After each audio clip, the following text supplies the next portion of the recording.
So The Witcher 3 has just come out, and I can't play it. But what I can do is look back on the first 2 games in the series. So a lot of people's first experience with the Witcher series by CG Projekt Red was probably actually The Witcher 2, because first of all it came out on the 360 as well as the PC, and second of all it was much more of a typical action RPG.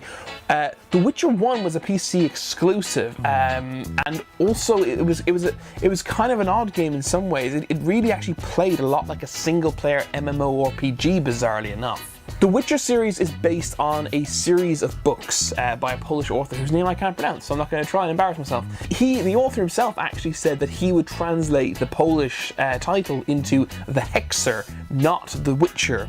But so I'm not entirely sure why it's called The Witcher, although apparently there's lots of all kinds of crazy laws and rules and regulations when it comes to direct translations.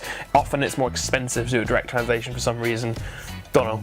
Ask a translator. So The Witcher 3 has received rave reviews across the board. I'm really looking forward to getting my hands on it and reviewing it myself. What is The Witcher 1 like, the game that started the series? Well, it's a bit of a mixed bag, really. So the game tells the story of Geralt of Rivia, who is a witcher, and witchers in this world are essentially, they're monster hunters who have undergone intense training as well as mutations using potions called mutagens. Basically they're kind of like extra super powered, super sensed mutants who are really, really good at fighting and killing beasts. So in The Witcher 1, Geralt is suffering from amnesia, which is actually, that's an ongoing plot kind of throughout the first 2 games, and I presume the third as well. And the main story of The Witcher 1 is essentially that bandits led by a wizard mage person have stolen the mutagens from Kaer Morhen, which is the Witcher base, and you need to go find them essentially. Now that ends up not actually being, the stolen mutagens end up not actually in the end game of the plot, so to speak. It does actually go in a few other, it kind of develops a bit more, and it actually gets quite interesting at moments, particularly once you're introduced to this mysterious child named Alvin. It gets quite a lot more interesting. And I really do like the end game, but all those good and interesting bits are unfortunately spread way too thin amongst quite a lot of unnecessary rubbish. And that's kind of my first problem with The Witcher. I took 40 hours to complete what realistically should have been a 20-hour game. I found the first 20 hours exciting and interesting, and I enjoyed it.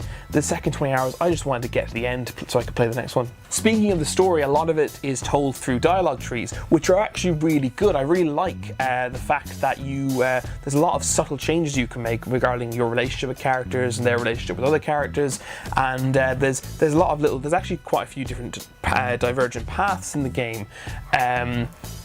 But there's no more choice system, and the choices that are there are kind of underneath, they're behind a curtain. That you could play this game without even really realizing you were making significant choices and how the game was playing out. And I really liked that. I think that was really well done. However, the dialogue, there's too much of it. You're gonna, like, for that 40 hours that I played, a good 10 hours I'd say was just going through dialogue, and half of which I didn't care about. It's just, the game overall is just too long, and there's too much of it. And the dialogue with NPCs actually is probably the best example of that. I love long games. I want huge, massive long games that occupy me for hours, but the whole game has to have a reason for existing, and about half of The Witcher to me doesn't need to exist. One of the things that makes it so long and drawn out is how unintuitive it is. Everything from the menus to how you level up to combat itself is just so unintuitive. I mean, I'm a very experienced gamer, and even after I got into grips with how the game works, I didn't like it. It didn't make sense to me. It kind of went against almost every gamer instinct I have. You need to have the manual next to you for the first hour or so of this game, and the tutorial does not do a good job of cluing you into how to play the game. Having said that, the gameplay itself is pretty good. The exploration is a lot of fun. It is an open world, although It's not open world quite in the same way as maybe the Elder Scrolls. You do, after you move on from areas, you do often lose access. You can't go back to them sometimes, and it's kind of several smaller open worlds rather than just one big open world, which is a pity.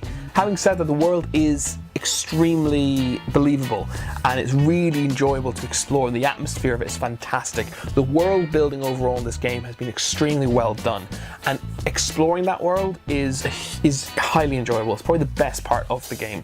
The combat is too simple.